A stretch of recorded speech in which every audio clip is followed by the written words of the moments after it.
Bismillahirrahmanirrahim. Alhamdulillah wassalatu wassalamu ala Rasulillah wa ala alihi wa ashabihi wa man tabi'ahu wa nasarahu wa wala. Kita pergi pada as-sunnah, iaitu halaman yang ke-11. Muka surat sebelah.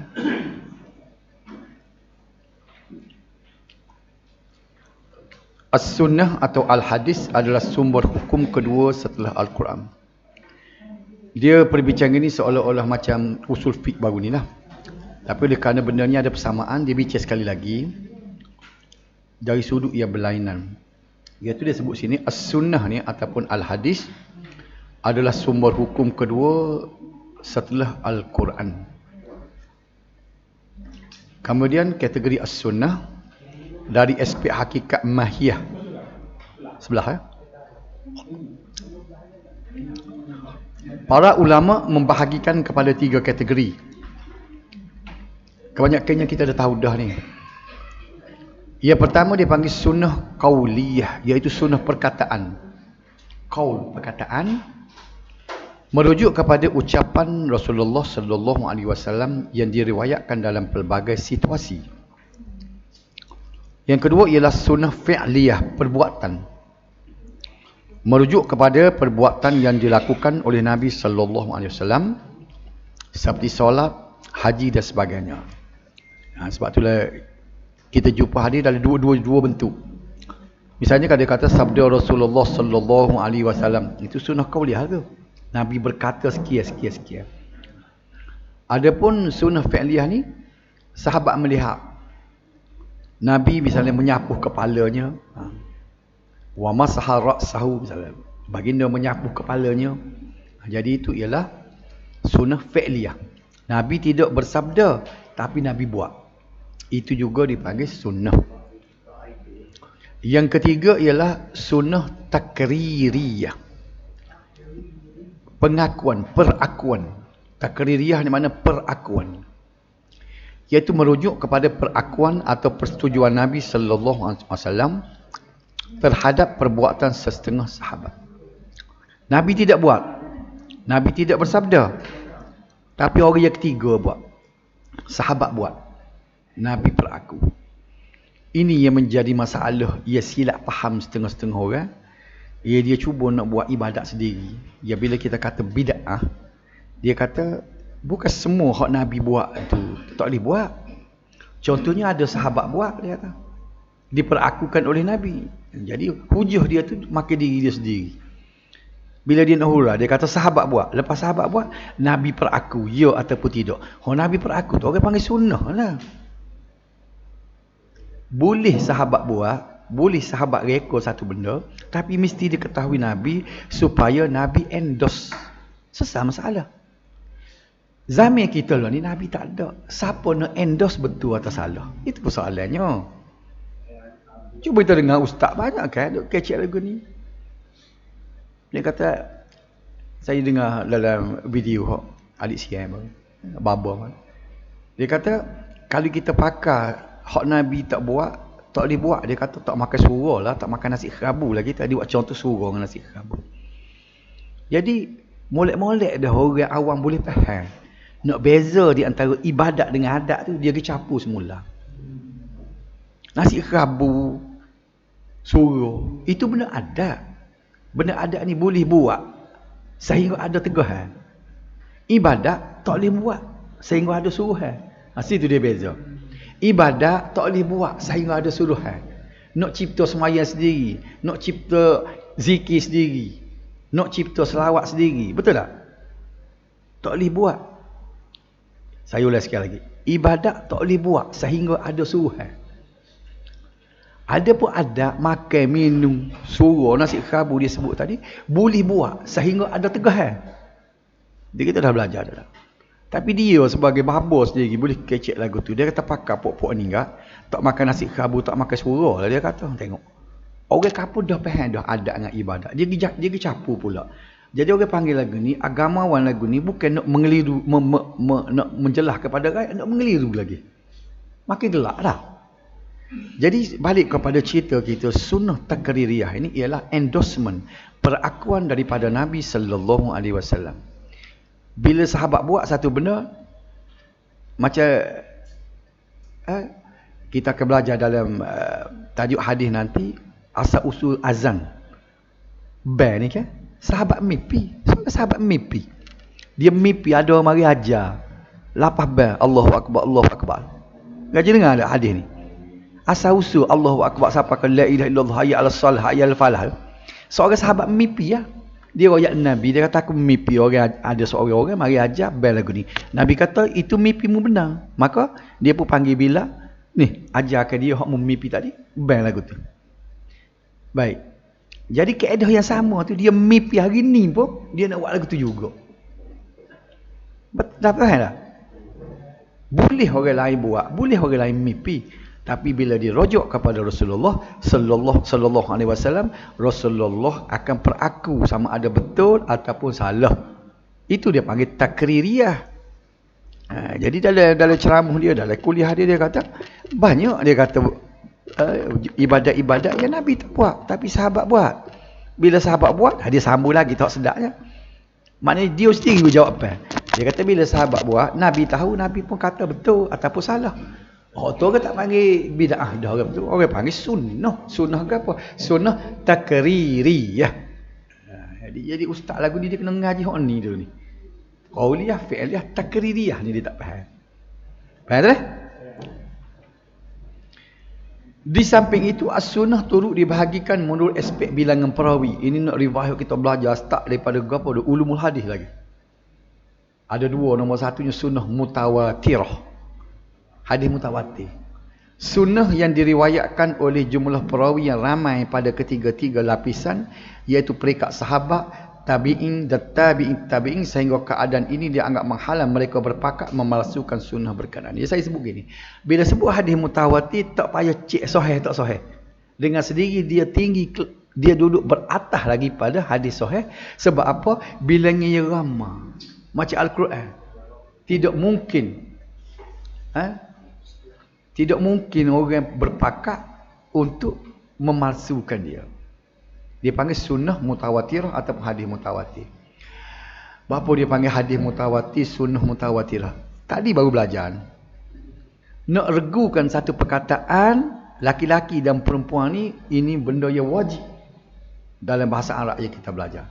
Cuba tengok sini, hadis mutawatir. Sebab dia, dan sunnah mutawatirah. Kenapa ni? Sebab sunnah ni perempuan. Mana kita tahu sunnah perempuan ni? Sebab dia ada huruf tosipu ni. Sebab kita belajar tadi, orang perempuan kena ada macam Arabi jadi Arabiyah. Ingat tadi? Mudarrisah, Misri, Misriyah, Maliziyah. Sunnah ni supaya ketina jugalah sebab dia ada tosipu ni. Jadi pelajar yang akan datang kita akan jumpa ni. Tak siapa lagi dah. Cuma ni bila sebut sunnah mutawatirah, hadis mutawatir, sebab hak ni tak ada tersipu. Hak ni tak ada. Jadi regu ni mustahak dalam bahasa Arab.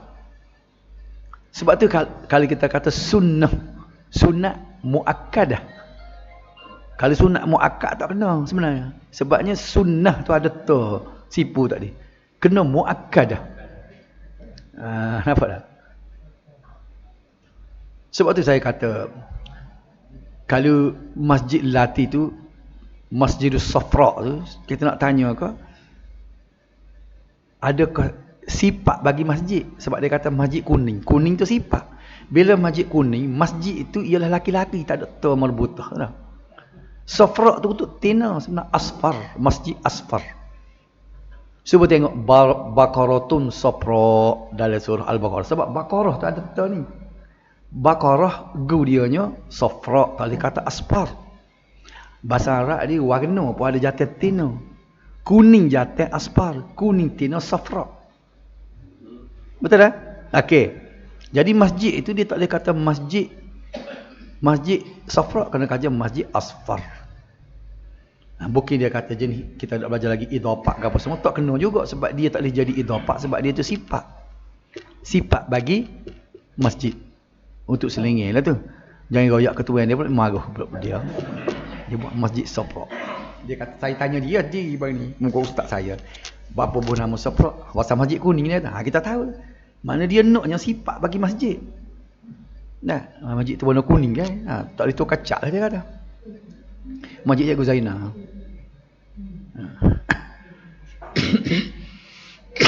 Jadi sini dah. Kebetulan kita belajar Arab tadi. Regu ta marbut ta sipu ni kena jumpa sama-sama ta sipu. Kalau tak ada sama-sama tak ada. Sebab tu kita panggil, kita duk belajar tu hadis mutawatir. Sebab apa saya sebut mutawatir? Sebab hadis. Tapi hari ni nak sebut sunnah. Sunnah tak boleh sebut mutawatir, kena sebut mutawatirah. Lelaki yang soleh, perempuan yang solihah. Tak? Tak kita sebut gitu. Seorang lelaki yang soleh, seorang perempuan yang solihah.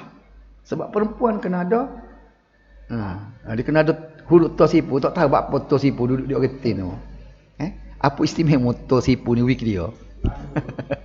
Sanggu dia tu. Ni sanggu tapal dia tosipu. Sanggu. Maksud dia panggil bahasa Arabnya marbutah. Marbutah ni mana sipu. Betul sungguh sanggu dia sipu. Marbutah. Saya tak sebut lagi marbutah tu sebab tak jumpa lagi depan ni berada istilah dia dah. Kita tak ngaji lagi, tak ada hari ni. Marbutah. Maksud marbutah tu mana sipu. Sipu ni ketin tu. Apa sipu? Tak boleh jawab saya sanggu. Tak boleh jawab ni. Weh. Pandai weh. Mana apa sipu tu dia ikut ketin tu sebab dia kata sanggu. Sebab ketin tu ada sanggu, jatuh tak ada. Boleh ingat pabil dah ni. Okey, lagi sambung pelajaran kita ni. Kemudian sunnah ahad. Yang kedua ni, sunnah yang diriwayatkan oleh sejumlah perawi yang tidak seramai jumlah perawi sunnah mutawatirah. Bilangnya dia tidak ramai. Bila bilangnya tak ramai, nama dia ahad. Ahad, panjang dua-dua ni. Ahad, kalau kita kata ahad, jadi hari ahad. Ahad, panjang dua-dua ni. Baik. Bila perawi tidak ramai, perlu kepada semakkan. Kena masuk bengkel dulu. Ada pun sunnah mutawatirah ni. Bila ramai orang riwayat, tak payah cek kira betul. Tak payah masuk mekanik. Tak payah cek, tak payah masuk makmal. Umpamanya lah. Ada pun hadis ahad ni, sebab bila yang tak ramai hak jumpa ayat, kena cek betul tak betul. Dia kena masuk makmal dulu. Makmal ni dah dia panggil mustalah hadis. Sehingga kita kategorikan hadis sahih, hadis hasan, hadis dhaif. Betul tak? Boleh tak ada gambaran ni? Jadi bila orang kata hadis mutawatir ataupun sunnah mutawatirah, orang tak tanya dah sahih tak sahih. Kalau kita tanya tu nampak sangat kita tak mengaji hadis. Bila orang sebut mutawatir, orang tak tanya dah sahih tak sahih. Bila hadis ahad, barulah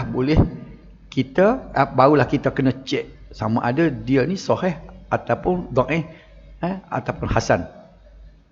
Boleh nampak sini tak? Okey. Bilangan hadis mutawatir ataupun sunnah mutawatirah ni tidak banyak.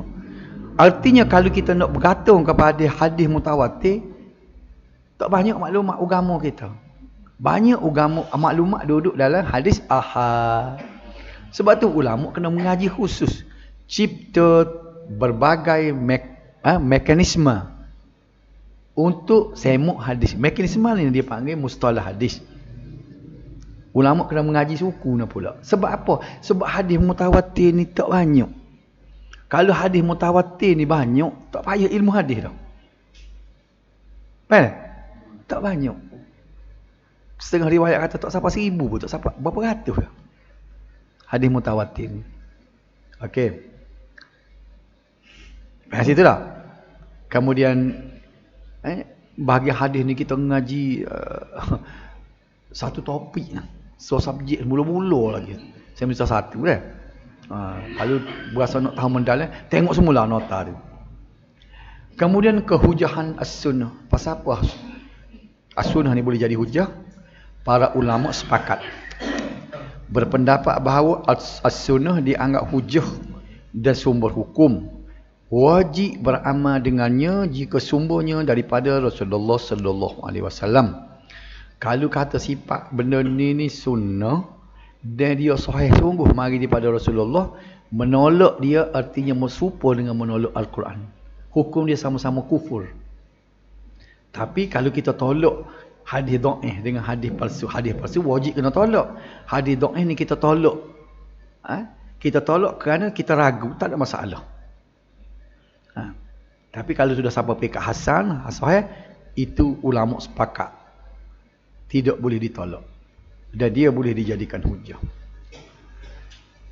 Al-Quran menunjukkan bahawa ni dalilnya sunnah ni menjadi hujah kerana Al-Quran sendiri yang sebut bahawa apa yang diperkatakan oleh Rasulullah secara mensyariatkan adalah merupakan wahyu Allah Subhanahu wa taala.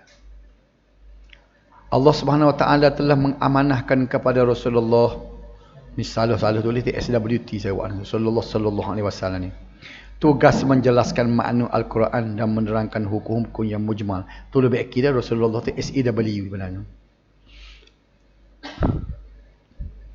Sebenarnya bukan saya salah ni, saya copy saya paste hak dia ni daripada saya ambil daripada Notakiyah. Dia pun salah tulis juga. Firman Allah Subhanahu wa taala dalam surah An-Nahl ayat 44. Maksudnya, dan ia Muhammad tidak berkata-kata menurut hawa nafsu, sesungguhnya kata-kata itu wahyu yang diwahyukan. Ni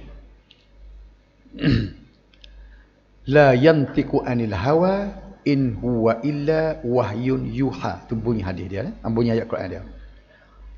Kemudian yang kedua ialah ijma'. Para ulama daripada zaman Nabi Muhammad sallallahu alaihi wasallam sehinggalah ke hari ini sepakat berpendapat bahawa wajib berpegang dengan hukum yang terdapat dalam As-Sunnah dan kita mesti merujuk kepadanya untuk mengetahui hukum syarak. Dan hujah ketiga, hujah akal.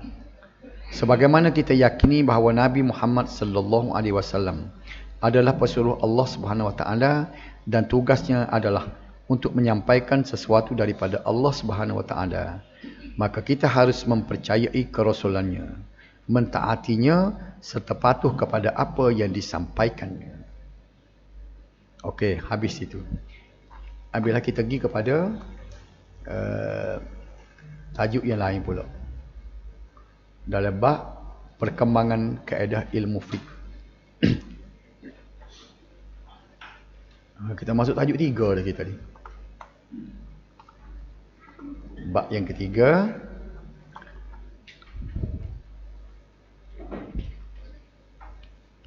Tajuk yang ketiga nama dia ialah perkembangan ilmu kaedah fiqh.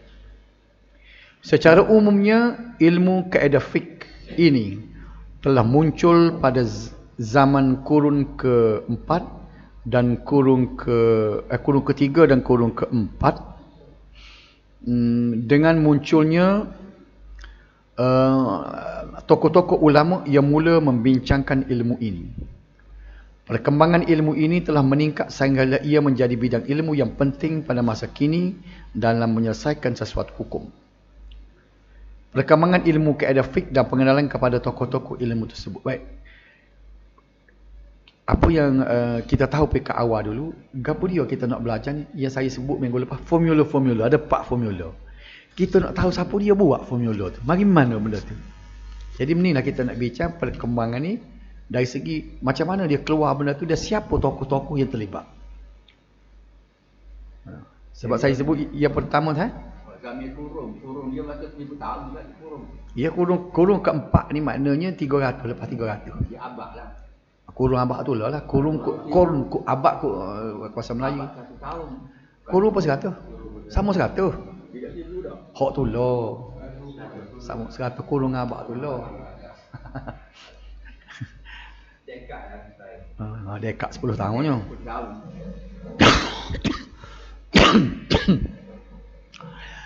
Baik. Misalnya mari mana kaedah misalnya la darar wala dirar. Nak bagi mana benda tu? Itu orang bagi kaedah fiqh. Mari mana kaedah tu? Kita nak tengok siapa dia tokoh yang terlibat. Kaedah fiqh telah muncul melalui proses perbincangan dan pertukaran pendapat oleh tokoh-tokoh agung fuqaha yang terdiri daripada pelbagai mazhab ketika mendapatkan alasan hukum atau illah dan dalil dalam sesuatu masalah yang timbul. Baik, kalau saya tanya, ada ke kaedah fiqh di zaman Nabi dengan zaman sahabat? Tak ada, ni benda baru. Inilah yang dimaksudkan oleh Imam Sayuti ialah bid'ah hasanah. Mana? Bid'ah hasanah ialah prasarana untuk ilmu. Tapi bukan inti ilmu itu sendiri. Faham tak? Ilmu tajwid. Itu bid'ah.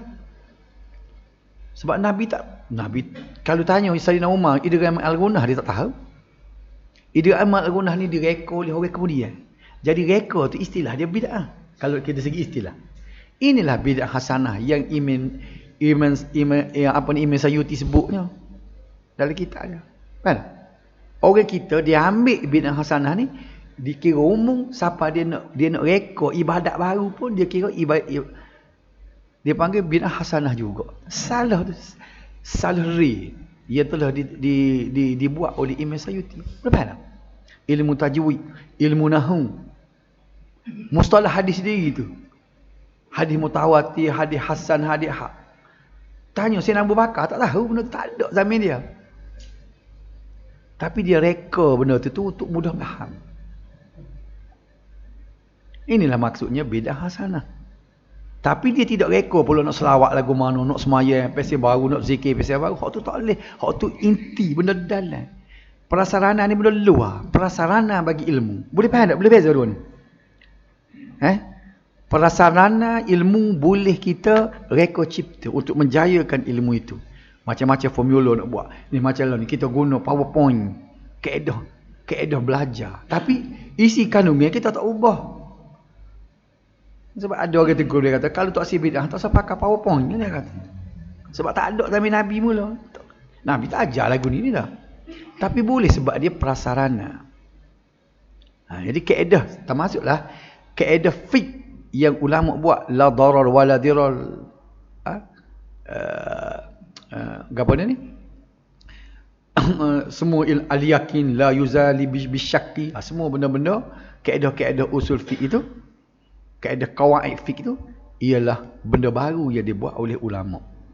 Tapi saya sebut sekali lagi, benda baru ni dia tidak campur tangan dalam intipati isi ilmu itu sendiri. Boleh beza dua ni lah. Baik. Macam mana dia kata boleh muncul ni? Ialah hasil perbincangan. Ulama duk bincang, pertukaran pendapat oleh tokoh-tokoh agung fuqaha yang terdiri pada pelbagai mazhab ketika mendapatkan alasan hukum ataupun illah dan dalil dalam sesuatu masalah yang timbul. Sebab itulah dia bila bincang-bincang, bila nampak dalam hadis, dalam Al-Quran, niat ni mustahak. Bila kita nak buat satu ibadat, kena niat. Hukum mana kena ada niat? Ada niat ni maknanya motif. Maka dia pun cerita lah, okey, kita buat satu formula, al-umur bimaqasidiha. Itulah makna kaedah tu. Formula ni tak ada zaman sahabat, tak ada zaman Nabi. Tapi al-umur bimaqasidiha ni muncul di abad yang ketiga, yang keempat hijrah dah. Supaya mudah kita menyelesaikan masalah. Boleh faham tak? Okey. Sumber terbesar dalam pembentukan kaedah fiqh ialah daripada alasan-alasan kepada hukum-hukum fiqh ijtihadiyah dan cara-cara berdalil dalam konsep qiyas. Ada kalanya para fuqaha menggubal kaedah fiqh dengan mengambil teks hadis itu sendiri, contoh lalu dijadikan sebagai kaedah fiqh. Sebenarnya cuba tengok, ada satu kaedah yang dia ambil bulat-bulat daripada hadis. Ada hadis Nabi, la darar wa la dirar. Ni hadis Nabi ni. Ni hadis riwayat Imam Ahmad. Nabi sebut tidak mudarat dan tidak memudaratkan. Apa makna ni? Ni rekah yang Nabi sebut. Tidak boleh kita buat benda mudarat dan kita tidak boleh memudaratkan orang lain. Hukum dia haram berlaku. Kita buat sesuatu yang memudaratkan diri kita, haram, dan kita buat benda yang memudaratkan orang lain juga haram. Sebab tu Datuk Jahari Janur Mahmud ni dia sebut saya, kalau doktor kata kita ni gula kita tinggi, doktor suruh kita berjaga-jaga, dia kata kita tak cara, dia makan juga. Makan benda manis. Buat supaya tak ada penyakit, dia jadi haram hukumnya masuk dalam la darar wala dirar. Haram kita membuat mudarat kepada diri kita dan haram kita buat mudarat kepada orang lain. Betul tak? Itu pendapat Datuk Jaharimah. Sebab tu lah ni payah dia makan, dia berhati-hati benar makan lah ni. Dia kata apa Datuk tak boleh makan. Payah dia lah ni nak ajak makan. Dia jaga apa? La darar wala dirar dia kata. Ha. So dia pegang ke hukum dia.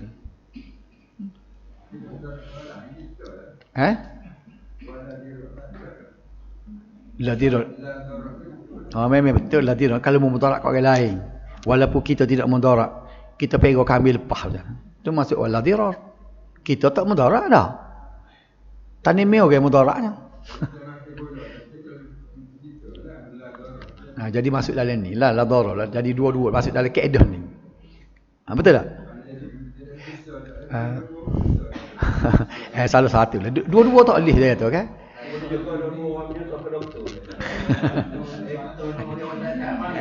Bukan doktor saja, anak kita dah, keluarga kita pun susah kita. Okay.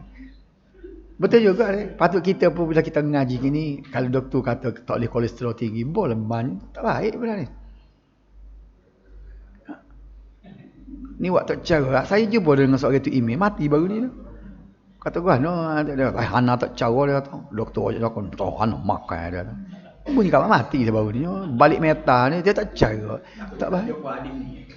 Dia pun tak ada kawan nafsu dia. Jadi baik-baik.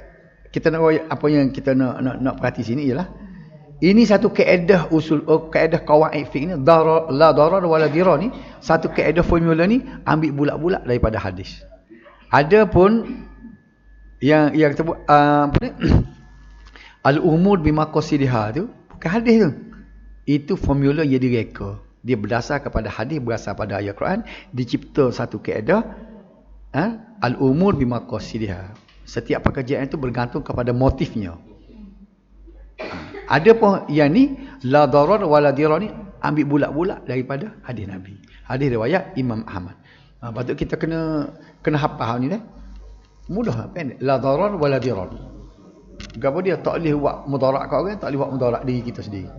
Gapo dia bila la tu maknanya Nabi teguh kalau buat haram. Kita makan ni lah sebenarnya kita tak sabar dah. Orang kata gula tinggi tak cara, makan juga. Kolesterol tinggi makan. Sebenarnya mudaratkan pada kita ni ialah haram pasal apa? Kena kita ingat walaupun diri kita hak Nabi. Nabi wi tubuh kita ni supaya kita jaga. Dia wi amanah, aku wi tubuh kamu, jaga molek. Biar sihat. Sebab tu kalau sakit, kalau kita lek tu dia berdosa dah tu.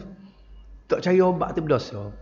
Sebab kita membiarkan tubuh kita rosak dan sedangkan tubuh itu ialah amanah Tuhan wi kita suruh jaga.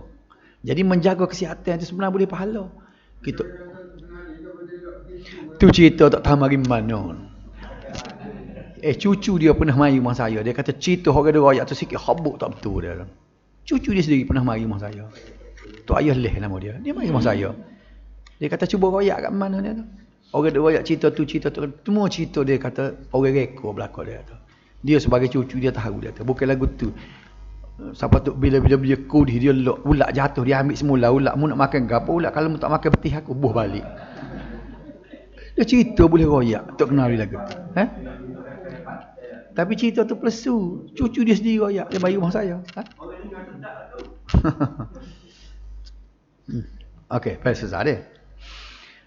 Para fuqaha juga menggubal kaedah fiqh dengan memetik kalam atau ibarat yang dikeluarkan oleh imam mazhab yang kemudiannya dijadikan sebagai kaedah fiqh. 5 minit lagi lah. Kaedah fiqh ini juga telah dimantapkan lapasnya setelah wujudnya kestabilan mazhab-mazhab fiqh yang terbesar dan setelah pengikut-pengikutnya yang terkenal memberi tumpuan dan menyusun mazhab masing-masing bersama dengan dasar dan dalil-dalilnya. Berdasarkan kepada pemerhatian yang dijalankan tidak wujud lagi satu penyusunan atau penulisan berkaitan ilmu kaedah fiqh sebelum abad ke-4 Hijrah. Dilepas pada tu ada. Apa yang wujud pada waktu itu hanyalah kaedah yang terkandung dalam Al-Quran, hadis, asar dan kata-kata sahabat dan serta takwi. Mana formula tak terbit lagi ni. Ingat molek, apa kita nak belajar ni? 5 formula yang kita belajar. Nak tahu asal-usul dia mari mana dah. Zaman pemantapan kaedah fiqh bermula selepas abad yang ke-4 Hijrah. Abad yang ke-4 ni makna start 300 tahun, 301. Ingat dia dipanggil abad ke-4 Hijrah tu dah. 301 sampai ke 400. Bergerak seiringan dengan perubahan masa, keadaan adat dan tempat secara umumnya dan melalui pertumbuhan pelbagai aliran mazhab fiqh secara khususnya.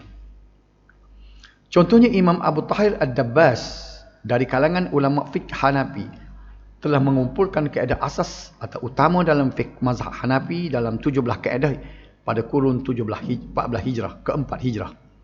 Mazhab Hanafi merupakan mazhab pertama yang menggubal prinsip-prinsip fiqh yang am ataupun kulli dalam bentuk kaedah dan berhujah dengannya. Ulama mazhab lain telah mengambil dan menentukan kaedah yang mereka kendaki berdasarkan kaedah yang telah disusun oleh ulama mazhab Hanafi. Jadi ulama mazhab Syafi'i kita macam Imam Suyuti, Imam Nawawi ni boleh katakan ambil daripada mazhab Hanafi. Sebab dia mazhab pertama. Kena ingat mazhab Hanafi ni mazhab pertama. Sebab Hanafi ni dia lahir tahun ni tu tapi berapa? 79 Hijrah tak ingat. Dia mati tahun 150. Dia akhir dia 150. Jadi lepas itulah baru ada mazhab Maliki, mazhab Syafi'i, mazhab Hambali. Kesimpulannya, kurun ke-4 Hijrah merupakan zaman pemantapan fiqh dan kaedahnya. Kurun ke-4 mana 300. Mana tak ada dah Imam Syafi'i masa ni. Jadi masa Imam Syafi'i itu tidak disusung begitu mantap. Ia juga merupakan zaman penting dalam perkembangan mazhab. Namun begitu bukanlah bererti keseluruhan ulama pada zaman tersebut bertaklid kepada imam mazhab atau satu-satunya mazhab tertentu sahaja secara mutlak atau sepenuhnya. Telah muncul juga ramai ulama dalam kalangan mereka yang tidak berpegang kepada mazhab khusus. Antaranya ialah sebagaimana yang dinyatakan oleh Syekh Waliullah Ad-Dahlawi. Ini ulama yang ia ke 10 Hijrah dah, 11 Hijrah ni. Dia mati tahun 1000 berapa? 1100 lebih kurang gitu. Syekh Waliullah Ad-Dahlawi. Siapa dia ni? Inilah ulama hadis di benua India ni. Itu Abu Ja'far Muhammad bin Jarir At-Tabari dan lain-lain. Sumber rujukan kaedah fiqh mazhab Syafi'i. Antara kitab-kitab, kita pun habis tajuk ni dah, supaya dua minggu lagi kita boleh masuk kepada kaedah dia. Ialah, ni nama-nama kitab yang jadi dalam mazhab Syafi'i. Qawaidul Ahkam fi Masalil An'am oleh Izzuddin Abdus Salam. Al-Ashbah wan Nazair. Ni nama Ashbah wan Nazair ni banyak. Nama kitab yang sama. Tapi pengarangnya berlain. Ini Ibnu Al-Wakil dan Al-Majmu'ul Mudhab fil Qawaidil Madhab. Karangan Al-Ali. Ini soal lagi pula. Al-Ashbah wan Nazair karangan Tajuddin As-Subki.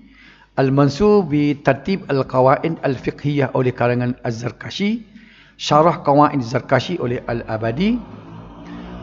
Al-Ashbah wan Nazair, tengok acak kali nama kitab tulis. Karangan Ibnul Mulakin. Al-Qawaid karangan Abu Bakar Al-Husaini. Dan Al-Ashbah wan Nazair karangan As-Suyuti.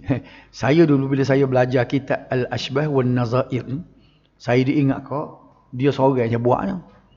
Sudah bila kita sebut, kita ngaji kitab Ashbah wan Nazair. Saya belajar ni tahun 80 ni. Ngaji sendiri dengan mula hayah.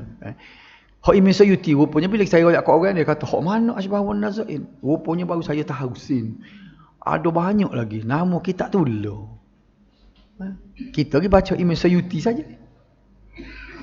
Al-Istighna fil Farq wal Istighna oleh kerana Badruddin Al-Bakri. Habislah situ.